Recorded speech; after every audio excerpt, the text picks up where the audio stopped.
काही हरपून तुम्हाला काम करावं लागतं आणि फ्लोअरवर जाता जाता कधी एखादी बाईट मिळेल आणि कोणता क्षण मिस होणार नाही याची काळजी तुम्हाला घ्यावी लागते. पत्रकारिता करताना बातमी येते ती फक्त 10 वाक्यांची येते कधी कधी, पण त्यासाठी 10 तास थांबावं लागत असतं. हा जो टाइम पिरियड असतो तो सहनशीलतेचा आणि संयमाचा असतो. पत्रकारांमध्ये सगळ्यात जास्त चांगला गुण कोणता असेल त्यांच्याकडून घेण्यासारखा, तर तो नेमकेपणा आणि संयम असतो, जो तुमच्या सगळ्यांकडून घेण्यासारखा आहे. पण आज एक धकाधकीच्या जीवनात एक चांगलं गेट टुगेदर या निमित्तानं, पत्रकार संवादच्या निमित्तानं झालं. बऱ्याच दिवसांनी सगळे पत्रकार एकत्र भेटले असतील आणि काहींच्यामधले असे छान गुण पण या निमित्तानं आज दिसले. आणि या सगळ्या धावपळीच्या जीवनात शेवाळे सरांनी सुंदर गायन केलं. एकदा टाळ्या वाजवत आपण त्यांच्यासाठी आणि सगळ्याच पत्रकार बंधूंसाठी. स्ट्रेस माणसाला कधी घालून जाईल सांगता येत नाही, आणि स्ट्रेस जर घालवायचा असेल तर त्यासाठी गाणं आणि गीत आणि म्युझिक सगळ्यात बेस्ट थेरपी असते. त्यामुळे जो म्युझिक थेरपीकडे वळतो तो आयुष्यात कधीच दुःखी होत नाही बघा, तो कायम सुखी असतो. सकाळी आळंदी, दुपारी खेड आणि आता संध्याकाळी आंबेगाव, अशा या 3 ठिकाणी आज दिवसभर मंत्री महोदयांचा हा दौरा या ठिकाणी आहे. आणि या निमित्तानं आज सगळे पत्रकार बंधू भगिनी या विविध तालुक्यातून या ठिकाणी उपस्थित आहेत. मी सगळ्यांचं पुन्हा एकदा मनपूर्वक स्वागत करते.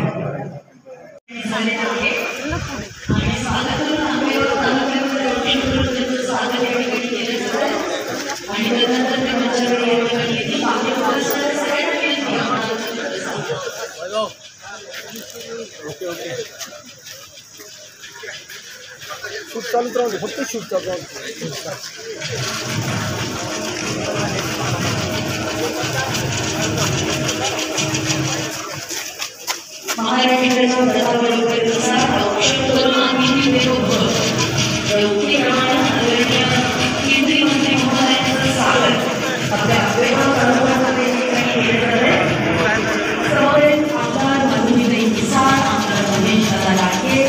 आदरणीय गणेश वेगळे सर्व माझ्या स्वागत करत आहोत. आंबेगाव तालुक्यामध्ये माननीय केंद्रीय मंत्री महोदय रेणुका सिंग यांचं आगमन आहे. मी आदरणीय रेणुका सिंगजींचं मनापासून स्वागत करते. समवेत आलेल्या सर्वांचं स्वागत करते. आदरणीय रेणुका सिंगजी आपको विनती करती हूँ कि सर्वप्रथम आप तीन प्रज्वलन करें, प्रथम यानंतर आत्ताच संजयजी थोरात यांनी सुंदर ज्यांची ओळख करून दिली ते भोसरी विधानसभा मतदारसंघाचे दमदार आमदार आणि शहर अध्यक्ष पिंपरी चिंचवडचे आदरणीय महेश दादा लांडगे यांचं स्वागत या ठिकाणी केलं जात आहे. तर मी विनंती करते, रवींद्र त्रिवेदी काका अत्यंत ज्येष्ठ आहेत, आंबेगाव तालुक्याच्या वतीनं हा सन्मान. अच्छा, 1 मिनिटात आपण स्वीकारावा अशी विनंती करते. अच्छा, तसेच गणेशजी बेगडे दोघे एका शालमध्ये पिंपरी चिंचवड आणि पुणे असं मिळालं की छान वाटतं. एकदा जोरदार टाळ्यांनी स्वागत करूयात. मी मंचावरच्या सर्वच मान्यवरांचं, आशाताईंचं, अतुल भाऊंचं, विशेषतः महेंद्रजी खांडरे यांचं सगळ्यांचं मनापासून स्वागत करते. महेंद्रजी खांडरे या ठिकाणी उपस्थित आहेत, त्यांचं स्वागत करण्याची विनंती मी या ठिकाणी करते. नवनाथजी थोरात, उत्तमजी राक्षे, ताराचंद्रजी कराळे, जयसिंगजी एरंडे यांना, आदरणीय धर्मेंद्रजी खांडरे, ॲडव्होकेट खांडरे साहेबांचं स्वागत या ठिकाणी केलं जात आहे. लोकसभा मतदारसंघाचे भारत सरकार अपने स्कीम और विभिन्न प्रकार के अभियानों के माध्यम से जो कार्य करती है, आप मीडिया के माध्यम से उसे असली जामा भी पहनाते हैं. आप सबको नमस्कार. ये जो क्षेत्र है छत्रपति शिवाजी महाराज का क्षेत्र है, संत गुरु ज्ञानेश्वर महाराज जी का क्षेत्र है, श्री राजगुरु जी का क्षेत्र है, महादेव भीमाशंकर जी का प्रांगण है.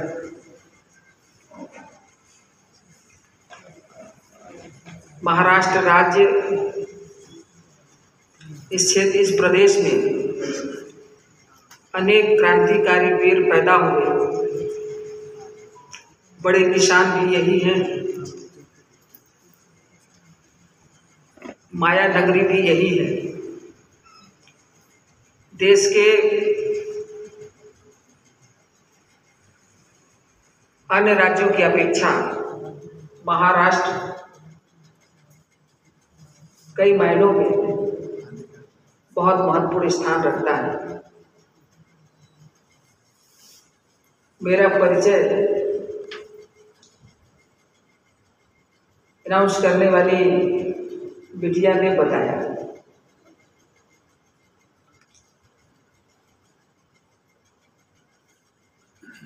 – 2014 के लोकसभा चुनाव में देश में भारतीय जनता पार्टी को 284 सीटें मिली थी। 2019 के लोकसभा चुनाव में 303 सीट के साथ माननीय नरेंद्र मोदी जी की अगुवाई में एनडीए की सरकार बनी। इन 8 वर्षों में हमने देश की छोटी समस्या से लेकर बड़ी बड़ी समस्याओं का निदान किया है, समाधान किया है। देश में अभी भी बहुत कुछ करने की जरूरत है।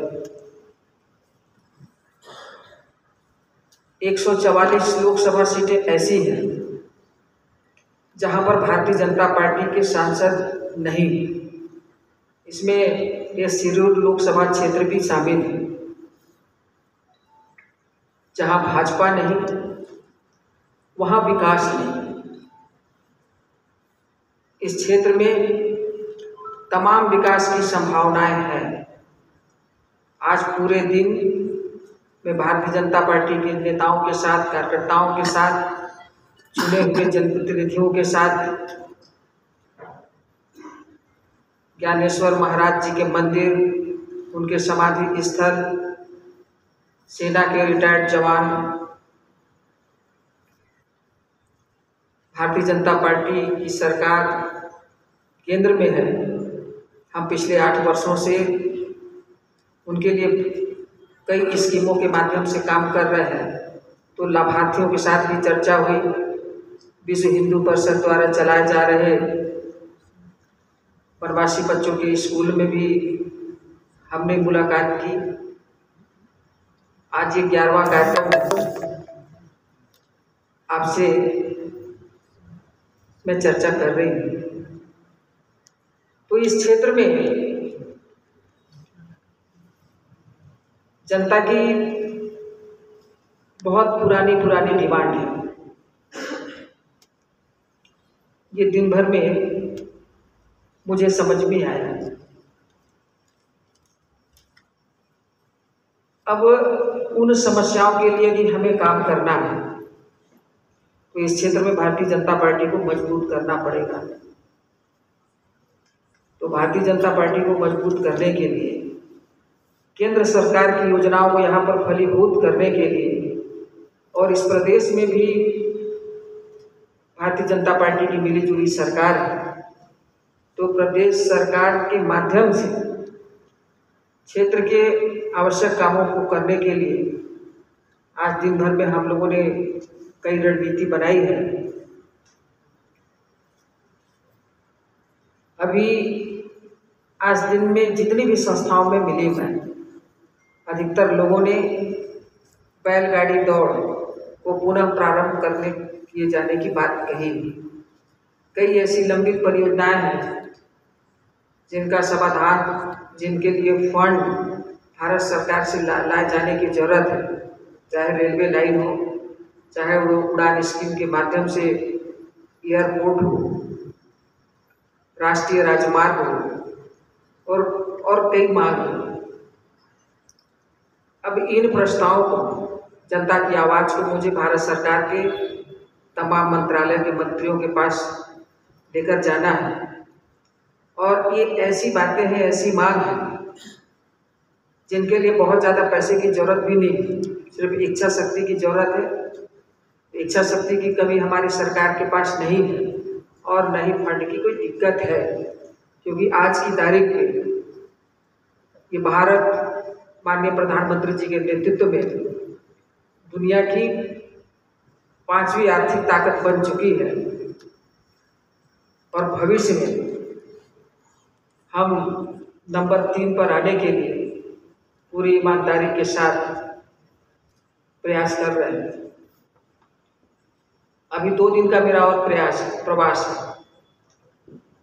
इसके बाद भविष्य में मैं फिर से आऊँगी और ये 3 दिनों में जनता की समस्याएं, जो मुद्दे हैं, मेरे सामने आएंगे। इसके लिए कल जिला प्रशासन के साथ मेरी बैठक भी है। मैं उनसे जरूर ये पूछना चाहूँगी, क्या आयुष्मान योजना, प्रधानमंत्री कृषि सम्मान निधि योजना, सुकन्या समृद्धि योजना, उज्ज्वला योजना, स्वच्छता अभियान, मातृवंदना योजना, यानी भारत सरकार का जो टारगेट है, जनधन खाता, वन नेशन वन राशन, मुद्रा लोन योजना, स्वनिधि योजना, यानी व्यक्तिगत लाभ वाली जो योजना है, जिसके लिए हमारी सरकार का विशेष फोकस रहता है। इसके साथ ही इस क्षेत्र में 4 लाख के आसपास अनुसूचित जनजाति समाज के लोग भी निवास करते हैं। हमारे मंत्रालय के माध्यम से चाहे पढ़ने वाले बच्चों के लिए स्कॉलरशिप हो, एकलव्य मॉडल स्कूल, या जिन नौजवानों को PhD करना हो, MPhil करना हो या विदेश में पढ़ाई करने के लिए जाना है, 275 की राशि जो गैप फिलिंग के लिए दिया जाता है, उसकी वर्तमान क्या स्थिति है और यहाँ के कौन कौन से प्रस्ताव भारत सरकार को भेजे गए हैं, चाहे हमारा मंत्रालय हो, चाहे भारत सरकार के कोई भी मंत्रालय हो, जो भी पेंडिंग काम होंगे उन पर चर्चा की जाएगी और यहाँ से जाने के बाद मैं उस पर विशेष जोर देते हुए इस क्षेत्र के विकास के लिए काम करूँगी। आज दिन भर में जो जानकारी मिली, मैं यही जानकारी आपको दे सकती हूँ।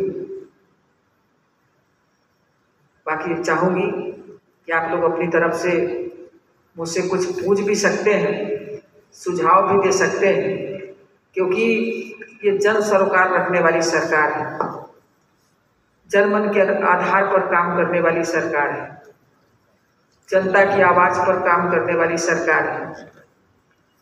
ये जो वर्ष था, देश की आज़ादी का 75वां वर्ष था और इस 75वें वर्ष में कोरोना के बावजूद भी हमारे भारत सरकार के सभी मंत्रालय के अधिकारी, मंत्री, यानी पूरे टीम भाव के साथ हम राज्य सरकारों का सहयोग लेते हुए सभी जनप्रतिनिधियों और आम जनता को शामिल करते हुए हमने अभियान चलाया और आज़ादी के इस वर्ष 14 अगस्त को भारत के विभाजन की विभीषिका के बारे में भी जगह जगह पर चर्चा हुई।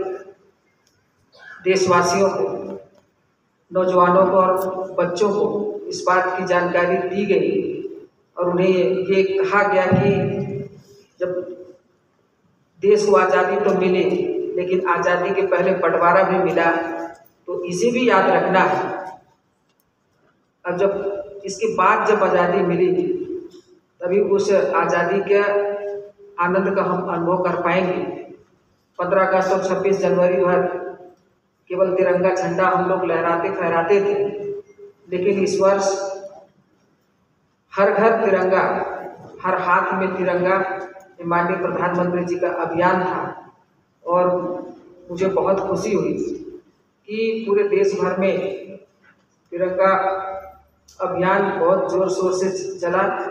मैं अभी कुछ दिन पहले सिक्किम गई थी, 17,000 फीट ऊपर भी मैंने प्रधानमंत्री आवास में एक तिरंगा को लहराते हुए देखा, एक गरीब के घर में भी तिरंगा को लहराते हुए देखा।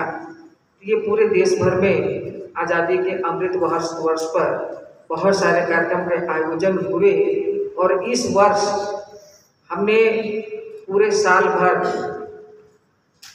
देश को और आगे ले जाने के लिए माननीय प्रधानमंत्री जी की अगुवाई में बहुत सारी बैठकें हुई और ये तय किया गया कि 2047 में जब देश की आज़ादी के 100 वर्ष पूरे होंगे तो आज जितने प्रकार की हमारे देश में कमियां हैं, चाहे बेरोजगारी हो या तो फिर अशिक्षा हो, कहीं कहीं जागरूकता का अभाव रहता है, ये सब कमियां दूर हो जाएंगी और हमारे नौजवान, हमारे बच्चे जिस विकसित भारत की कल्पना करते हैं कि हमारा देश अमेरिका से भी आगे निकलना चाहिए, चीन, जापान, फ्रांस जो विकसित राष्ट्र है उसके बराबर आना चाहिए, तो सिर्फ उसके बराबर ही उनसे भी आगे निकलने की हमारी कल्पना है और उस विजन पे माननीय प्रधानमंत्री जी के नेतृत्व में काम किया जा रहा है।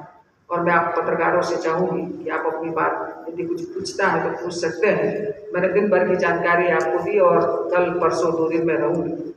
जब लास्ट में मेरा पत्रकार सम्मेलन होगा तो मैं हर छोटी बड़ी बात को आप सब लोगों के सामने रखूँगी। धन्यवाद। एक बार जोरदार तालियों से हम इस सभी भाषण को रिस्पॉन्स देते हैं। और अब एक विनंती है, तुमच्या सगळ्यांमध्ये माईक फिरता राहील, आपण सगळ्यांनी कृपया एक एक करून प्रश्न विचारावेत आणि प्रश्नांची सुरुवात ही डी.के. वळसे पाटील ज्येष्ठ पत्रकार या ठिकाणी करतील। मी त्यांना विनंती करते। नमस्कार। प्रिंट और इलेक्ट्रॉनिक मीडिया की तरफ से मैं आपका स्वागत कर रहा हूँ। अंबेगांव, खेड़, जुन्नर ये 3 तहसील में आदिवासी परिवारों की संख्या लगभग 35 या 40,000 के आसपास है, लेकिन उनको स्वरोजगार की बहुत ज़रूरत है। फैशन डिज़ाइन या ब्यूटी पार्लर के प्रशिक्षण दिया तो उनको 100% रोजगार मिल सकता हो। दूसरा क्वेश्चन है, अपने पंतप्रधान जी ने 2014 में बाल सुरक्षा विधेयक बिल पास किया है, लेकिन वो विधेयक की ग्राउंड लेवल पे इतना अच्छा काम शुरू नहीं है। तो मेरी विनती है, जो ट्राइबल स्कूल है वह बच्चों के लिए गुड टच, बैड टच का प्रशिक्षण दिया तो उसका जीवन और सफल होगा, लैंगिक अत्याचार से वो बच जाएंगे। और तीसरा क्वेश्चन है कि यहाँ मोबाइल नेटवर्क का बहुत प्रॉब्लम है। हमारे ट्राइबल में खेड़ हो या अंबेगांव हो, जुन्नर हो, यहाँ बहुत ट्राइबल है। और एक लास्ट क्वेश्चन मेरा है कि भीमाशंकर में 35 ईयर्स एगो अभयारण्य घोषित किया है और उनके ही साथ अभी केंद्र सरकार ने पर्यावरण संवेदनशील क्षेत्र का अधिसूचित जारी किया है। यहाँ हमारे आदिवासी भाइयों ने जंगल का घर रक्षा किया है, लेकिन ये दोनों ही निर्बंध से आदिवासी के संस्कृति और विकास पर बहुत निगेटिव असर पड़ सकता है। मेरी विनती है कि आप इस बारे में क्या आपका सोच है वो बताइए, जो हेल्प होगी वो करने की मैं विनती करता हूँ।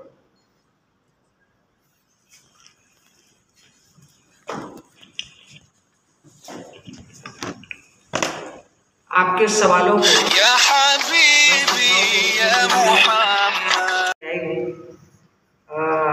केवल ट्राइबल की ही समस्याओं के लिए नहीं हूँ। कौशल विकास की आपने बात कही कि उस क्षेत्र में ट्राइबल बेरोजगार है। हमारे ट्राइबल भाई या अधिकतर ग्रामीण क्षेत्र के लोग देखिए कृषि पर निर्भर रहते हैं, लेकिन कृषि के अलावा भी अभी जो हमारा ट्राइबल मिनिस्ट्री है, इसमें एक हमारी शाखा है ट्राइफेड, जो पूरे देश भर से वनोपज की खरीदी करती है। उसमें हमने 2019 के लोकसभा चुनाव में एक संकल्प की घोषणा की थी, बंधन विकास केंद्र हम 50,000 खोलेंगे। इसकी शुरुआत माननीय प्रधानमंत्री जी ने 2008 में छत्तीसगढ़ के बीजापुर से की थी। महाराष्ट्र में भी कुछ बंधन विकास केंद्र बने, कोरोना की वजह से इसमें कोई विस्तार नहीं हो पाया। लेकिन जहाँ पर भी बेरोजगारी है, काम की कमी, तो ऐसे क्षेत्रों पर एक एक बंधन विकास केंद्र में एक ग्रुप होता है और उन्हें हम स्टेट करने के लिए पूंजी के रूप में, लागत के रूप में 15 लाख रुपए देते हैं। नॉर्थ ईस्ट में बंधन विकास केंद्र की बहुत डिमांड होती है। मैं अभी सिक्किम गई थी, आसाम गई थी, तो मैंने बंधन विकास केंद्र के कामों को देखा है। आप बाल अधिकार अधिनियम की कुछ बात कर रहे थे, लेकिन इसका थोड़ा मुझे डिटेल चाहिए, क्योंकि मैं इस क्षेत्र में पहली बार आई हूँ और पहली बार ये बातें मेरे सामने आ रही हैं। लेकिन आपको विश्वास दिलाती हूँ कि आपकी चाहे ये क्वेश्चन हो, चाहे आपकी ये सुझाव, मैं बहुत गंभीरता के साथ आपके सवालों को लूँगी और पूरी कोशिश रहेगी कि प्रदेश सरकार के साथ मिलकर हम इसका समाधान करें। और हम जनजाति वर्ग की खुशी चाहते हैं और इस क्षेत्रवासियों की भी मैं खुशी चाहती हूँ। मैं चाहती हूँ कि वो समृद्ध रहे, उनके हाथ में काम रहे और आगे बढ़े। मैडम जी, एक मिनट।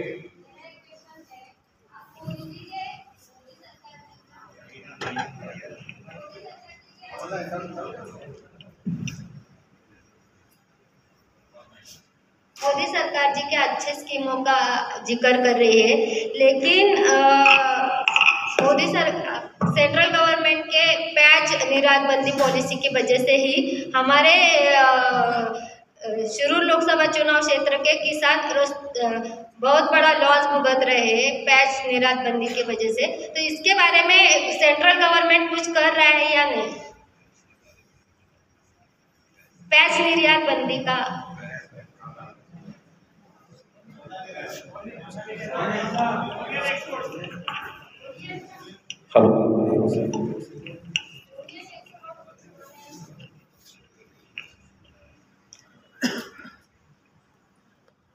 आपने मुझे जानकारी दी, मैं अपने नेताओं से भी चर्चा करूंगी, अपनी सरकार से चर्चा करके इस क्षेत्र में जो प्याज उत्पादन करने वाले जो किसान हैं, जिन्हें भारत सरकार से उम्मीद है, जरूर इसका निदान करने में मेरी बहुत विशेष भूमिका होगी।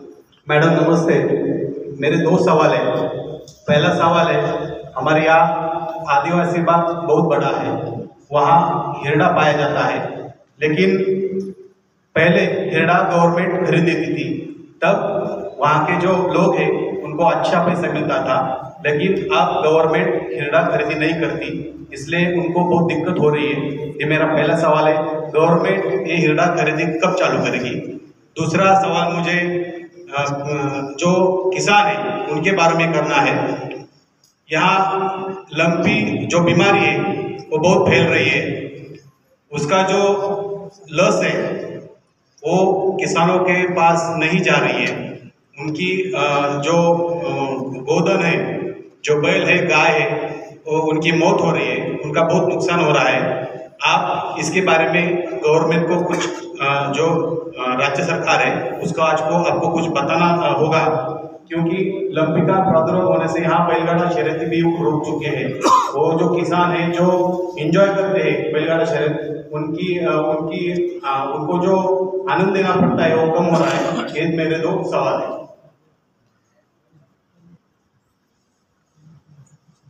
मैडम और एक बात थी, हमारे यहाँ सातगांव पठार एरिया है जहाँ आलू की खेती बहुत बड़ी होती है, लेकिन वो आलू को अच्छा दाम नहीं मिल रहे हैं और उनका समावेश पीक में नहीं हुआ है, इसलिए वहाँ के किसानों को दिक्कत हो रही है।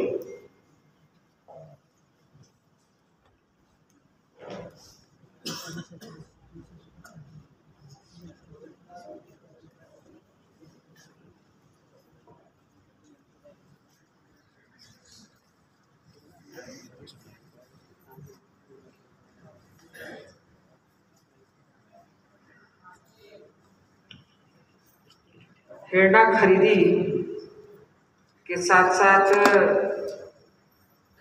आलू, प्याज, एक और लस,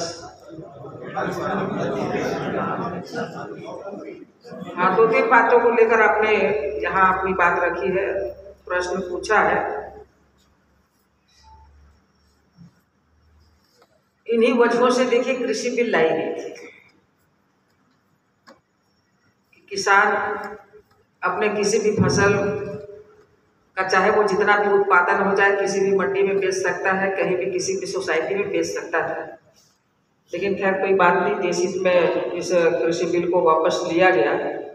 लेकिन आपको विश्वास दिलाती हूँ, देखिए ये जो आप मुझसे प्रश्न पूछ रहे हैं मुझे बहुत अच्छा लग रहा है कि ये पुणे जिले की और इस सिरूर लोकसभा क्षेत्र की समस्याएं मेरे सामने आ रही है। थोड़ा शब्दों की समझ नहीं हो पाती है मुझे, क्योंकि अब थोड़ी लैंग्वेज प्रॉब्लम हो जाती है। किसी चीज़ को हमारे यहाँ कुछ बोलते हैं, यहाँ पर कुछ बोल रहे हैं। मैं अपने नेताओं से मैं चर्चा कर लूँगी कि आपका क्या सवाल था। लेकिन जो भी समस्याएं हैं मैं राज्य सरकार और भारत सरकार के माध्यम से आपकी समस्याओं का जनहित में निदान कराने में मैं पूरी कोशिश रहेगी। मैडम, मेरा आदिवासी हित में एक सवाल है। मैडम जी, आदिवासी समाज की जो खेत जमीनें रहती है वो जमीनें बेचने के लिए पाबंदी है। वो आदिवासी समाज की खेत जमीनों का व्यवहार नहीं होता, लेकिन भूतपूर्व काल में कुछ आदिवासी समाज बांधों के जमीनों के बिगड़ आदिवासी के साथ जमीन के व्यवहार हुए हैं। आदिवासी समाज की जमीन बिक चुकी है। वास्तव में कायदा ये बताता है कि अगर किसी आदिवासी बांधों की जमीन कोई बिगड़ आदिवासी खरीद लेता है तो जमीन उस आदिवासी बांधों को वापस देनी चाहिए। इस मामले में मैं खुद रेवेन्यू डिपार्टमेंट के सब डिविजनल ऑफिसर के पास कुछ तकरार दाखिल की है, लेकिन 5 साल से उस पर कोई मतलब सोल्यूशन नहीं निकला है। ऐसे बहुत सारे आदिवासी किसान हैं जिनकी जमीनें भूतपूर्व काल में बेची जा चुकी है, बिक गई है। आप ट्राइबल मिलिट्री से बिलोंग करती है, आप इस बारे में जो आदिवासी किसानों की जमीन बिक चुकी है वो उन्हें वापस दिलवाने में आप कुछ ठोस भूमिका लेने वाली है क्या? आपका कुछ उस पर विचार मंथन है?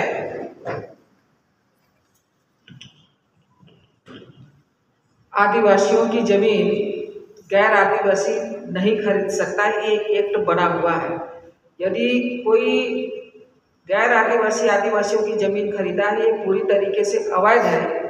आपने कुछ ऐसी जानकारी को लेकर रेवेन्यू के ऑफिसर के पास गए और वहाँ पर ठीक ढंग से सुनवाई नहीं हुई। आप एक नाम जरूर मुझे दे दें, फिर जितने भी ऐसे आदिवासी होंगे जिनके साथ इस प्रकार का अन्याय हुआ है या उनके साथ कोई गलती हुई है, कोई भेदभाव हुआ है, देखिए इसीलिए हमारी सरकार ने एक ट्राइबल कमीशन का गठन भी किया है।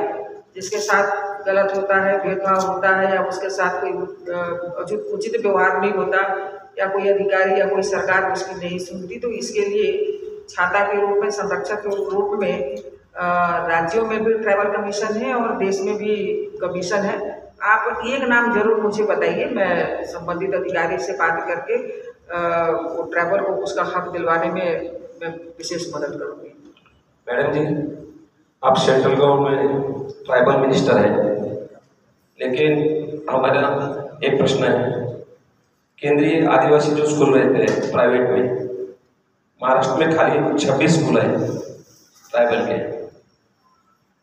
वो स्कूल राज्य में कन्वर्जन करने के लिए वो होना चाहिए। इसके लिए तत्कालीन केंद्रीय मिनिस्टर कांतिलाल भूरिया उन्होंने तब आश्वासित किया था, लेकिन अभी तक इस पर कुछ काम नहीं हुआ है, तो खाली आश्वासन रहा है। केंद्रीय आदिवासी स्कूल राज्य में कन्वर्जन करने के लिए आपकी सरकार क्या कर सकती है?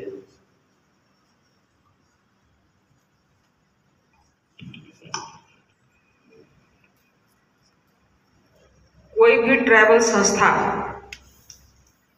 अपने स्कूल में, छात्रावास में बच्चों को रखकर पढ़ाना चाहे तो हमारे मंत्रालय के माध्यम से उनकी पढ़ाई के लिए, उनको हॉस्टल में रखने के लिए काफी फंड दी जाती है। स्वर्गीय भूरिया जी के संबंध में आपने कहा कि कभी उन्होंने कहा था कन्वर्जेंशन के संबंध में, मैं उसके संबंध में जानकारी लेने के बाद ही और आपको मैं कह सकती हूँ। लेकिन जिन ट्रैवल स्कूलों की बात आपने कही है, वो संस्था यदि भारत सरकार से अनुदान लेना चाहेंगी तो इसमें हमारी सरकार पूरी मदद करेगी। उनका रजिस्ट्रेशन नीति आयोग भर में हो जाए कि हम ट्राइबल बच्चों को अपने स्कूल में रखकर पढ़ाते हैं।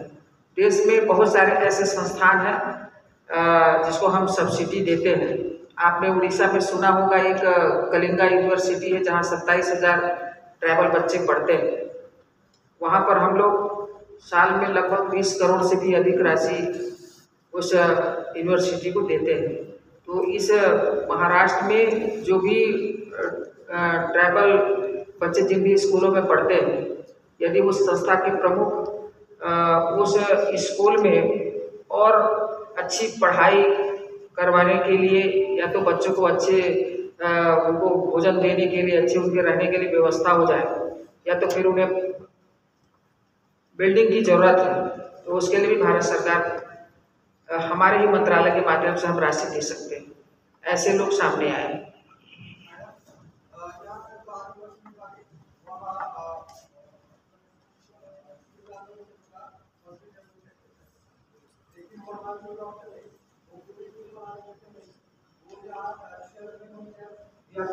गाँव में रहने को रहते, उनका वहाँ रहने का भी निवासी भत्ता मिलता है, लेकिन वो उनका जो ड्यूटी का टाइम होता है वो ड्यूटी के टाइम में वहाँ हाजिर नहीं रहते। इसलिए वहाँ के जो लोग हैं, आदिवासी लोग हैं, महिला है, उनको हेल्थ का जो जब प्रॉब्लम आता है तो उनको दूर जाना पड़ता है। वहाँ जो हॉस्पिटल है उधर उनका इलाज जल्दी नहीं मिलता।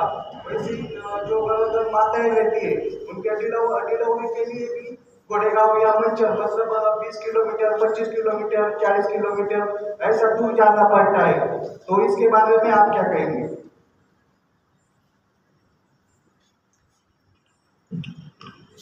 देखिए, राज्य सरकार का विषय है, राज्य सरकार को अपना काम करना चाहिए। स्वास्थ्य सबके लिए जरूरी है। अभी कोरोना के वक्त सभी को समझ में आया कि जान है तो जहान है। कोरोना हुआ जिसके लिए दवाई नहीं थी, वैक्सीन नहीं थी, माननीय प्रधानमंत्री जी ने यहाँ के वैज्ञानिक और डॉक्टरों की मदद से बहुत जल्दी, यानी साल भर के अंदर वैक्सीन बनाने में सफलता पाई और लगभग 220 करोड़ लोगों को वैक्सीन लग भी चुका है। अब अस्पताल है, अस्पताल में यदि डॉक्टरों की कमी है तो इसके लिए भी राज्य सरकार जिम्मेदार है। उनको देखना चाहिए कि कहाँ डॉक्टर की कमी है। यदि डॉक्टर नर्स है तो वो समय पर आ रहे हैं कि नहीं, मरीजों की देखभाल कर रहे हैं कि नहीं कर रहे हैं। ये राज्य सरकार को इसमें बहुत गंभीरता दिखानी चाहिए। और आप सब पत्रकार हैं, आपने अच्छी जानकारी लाई और इसको आप लोग को अपने चैनल के माध्यम से बताइए इस सरकार को कि आप इस ट्राइबल क्षेत्र में ट्राइबलों के स्वास्थ्य की चिंता करिए और जो डॉक्टर हैं वो समय पर आए और लोगों के साथ उनका अच्छा व्यवहार होना चाहिए, उनको समय पर दवाई मिले और उनके साथ कोई इस प्रकार का भेदभाव ना हो। देखिए, इसीलिए हमारी सरकार ने आयुष्मान योजना लेकर आया कि आयुष्मान योजना में आज मैं एक बच्चे से मिली थी, लाभार्थियों से, उसमें एक छोटी सी बालिका आई थी, उसके कान का ऑपरेशन हुआ था और आयुष्मान योजना से उसको लगभग 5 लाख रुपए मिले।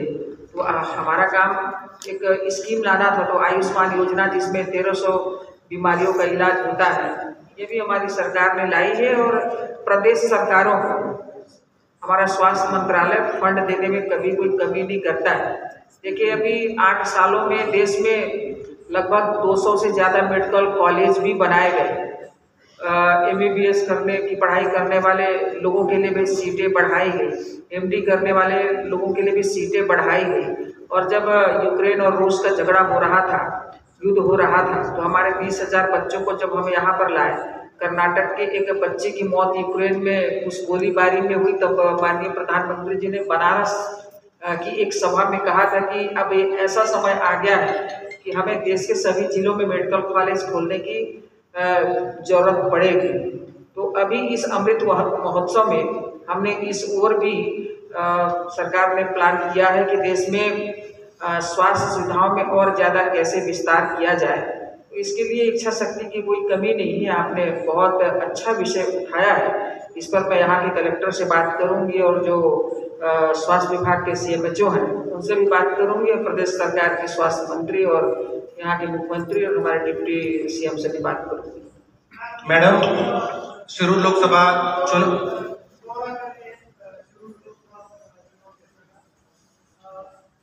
यहाँ की जो बची हुई राजनीतिक समीकरण है, ऐसे में जो लोकसभा मतदान है वो गठबंधन के की ओर जाता है। ऐसे में भाजपा भारतीय जनता पार्टी का सांसद कैसे होगा? क्या आपकी ये रणनीति रहेगी या अगली बार जो गठबंधन में भाजपा का ही यहाँ से उम्मीदवार देगी?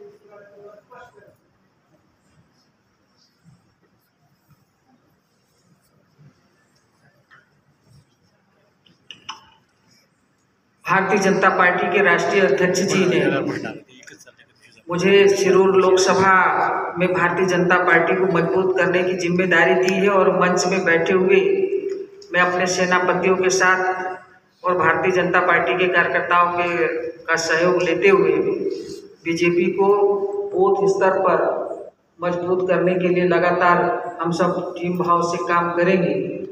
अब जरूर यहाँ पर NDA की सरकार है, लेकिन आने वाला वक्त बताएगा कि और ये राष्ट्रीय नेतृत्व तय करेगी यहाँ पर किस पार्टी का प्रत्याशी होगा।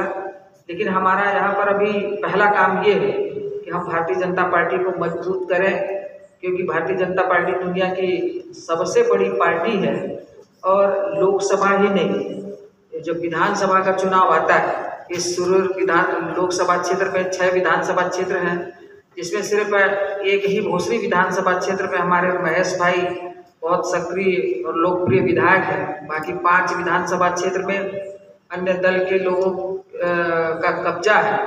लेकिन इतनी सारी ये जो डिमांड आई है, ये कोई बहुत बड़ी बड़ी समस्याएं नहीं है, छोटी छोटी समस्याएं हैं, इनका समाधान जरूरी है। और हम सब जानते हैं, इस देश के लोग भी जान रहे हैं कि महाराष्ट्र में ये 3 सालों में बहुत राजनीति उठापटक हुई है, जिसकी वजह से इस प्रदेश की जनता को बहुत नुकसान भी हुआ है। अब बात थोड़ी पटरी पे आई है तो कोशिश रहेगी प्रदेश सरकार की कि इस क्षेत्र की जो मांग है उस पर काम करें। और आपने गठबंधन की जो बात की है तो वो राष्ट्रीय नेतृत्व के लोग तय करेंगे। मैं तो यहाँ सिर्फ भारतीय जनता पार्टी को आगे बढ़ाने के लिए हम टीम के साथ अभी लोकसभा तक काम करूँगी। मैडम, शिरूर लोकसभा चुनाव क्षेत्र में आदिवासी ऐसे में आपको रिस्पांस कैसा रहा? क्या संभावना है भारतीय जनता पार्टी का सांसद शिरूर से आए?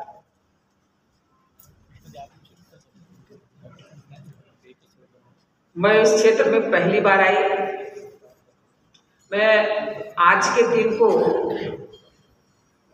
मैं अपना बहुत शुभ दिन मान रही हूँ, क्योंकि मैं आज शहीद राजगुरु जी के जन्म स्थली पर पहुंची। मैं उस पवित्र स्थल को प्रणाम की।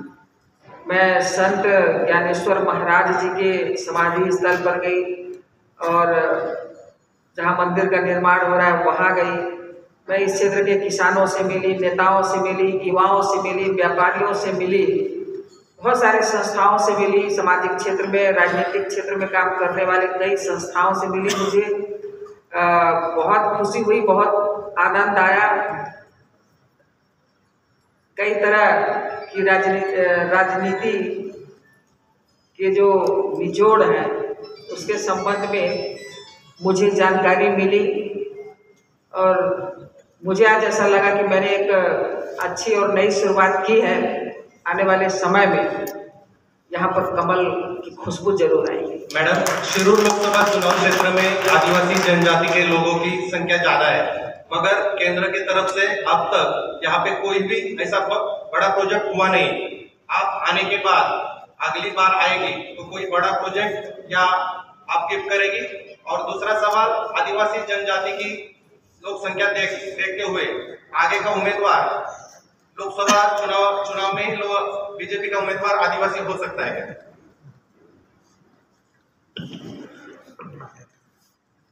अब प्रत्याशी किस वर्ग से होगा, प्रत्याशी कौन होगा,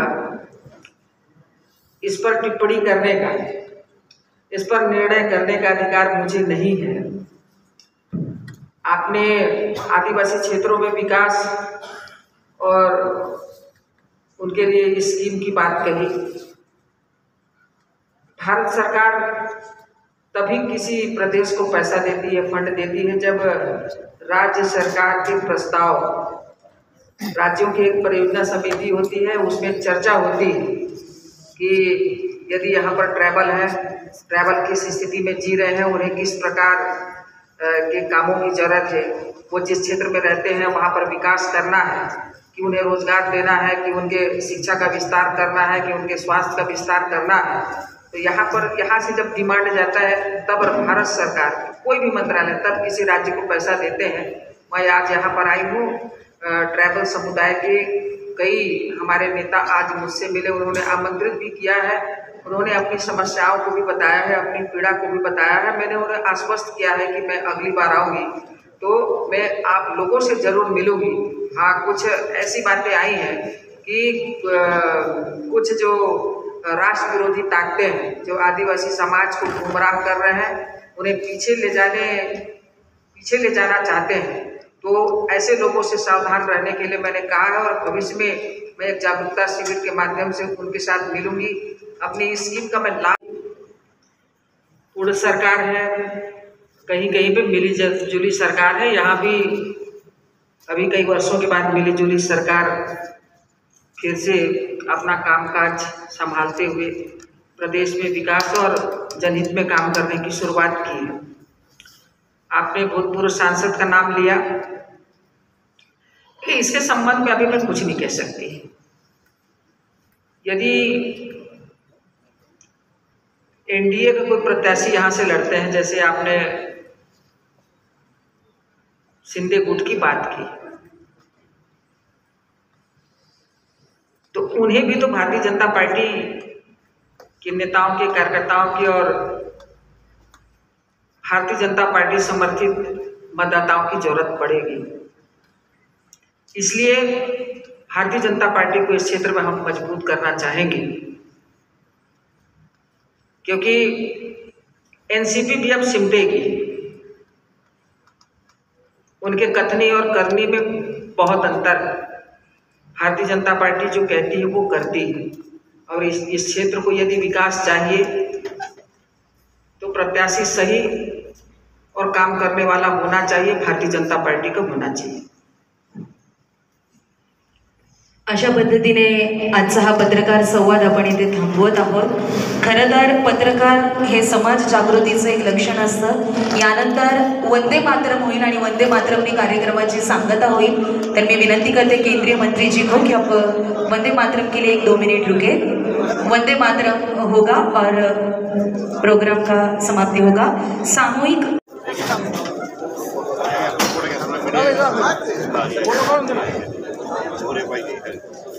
नहीं सके